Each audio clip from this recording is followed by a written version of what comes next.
Et si l'administration décidait seule de ce que vaut votre entreprise?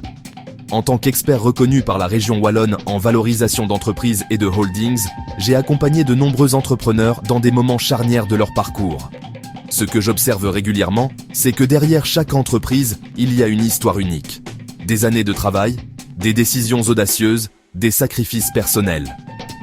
Protéger cette valeur, c'est aussi se prémunir contre les conséquences fiscales inattendues d'une réforme qui s'annonce structurante. La réforme fiscale portée par le gouvernement Arizona entrera en vigueur le 1er janvier prochain. Elle introduira un cadre plus rigoureux pour la taxation des plus-values mobilières. Même si le texte de loi et ses arrêtés d'exécution ne sont pas encore publiés, son principe est clair. À partir de cette date, les plus-values sur actions, parts ou titres non cotés seront soumises à imposition. Lors d'une cession future, l'impôt sera calculé comme la différence entre le prix de vente et la valeur de référence des titres au 31 décembre 2025. Et c'est précisément là que réside le risque.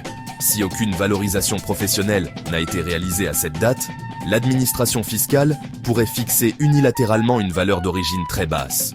La base imposable serait alors artificiellement gonflée, entraînant une taxation disproportionnée, sans lien réel avec votre investissement ni avec l'histoire de votre entreprise.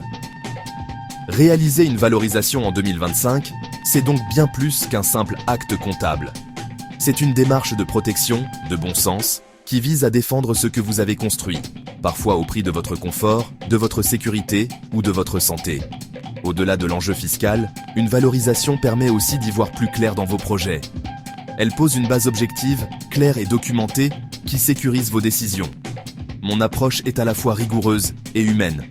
Fort de mon expérience multisectorielle, je mobilise les outils d'analyse stratégique les plus pertinents pour établir une valeur cohérente, argumentée et défendable. Mais surtout, je prends le temps de comprendre votre réalité, votre trajectoire, vos priorités. Car derrière chaque valorisation, il y a un projet de vie à respecter. Les textes définitifs de la réforme sont attendus dans les mois à venir, mais je vous conseille de ne pas attendre pour déterminer la base taxable qui servira au calcul de la plus-value. En tout état de cause, le coût d'une absence de valorisation pourrait se chiffrer en dizaines, voire centaines de milliers d'euros. Valoriser votre entreprise en 2025, c'est faire preuve de clairvoyance et de responsabilité. C'est poser un acte de protection à long terme. C'est refuser de laisser l'administration décider seule de ce que vaut votre histoire entrepreneuriale. En tant qu'expert indépendant reconnu par la région wallonne et membre de la Société française des évaluateurs, je suis à vos côtés pour structurer cette étape avec méthode, engagement et humanité. Le tout validé par un expert comptable et ou réviseur d'entreprise. N'attendez pas que le cadre fiscal se referme. Préparons ensemble la suite, en toute sérénité.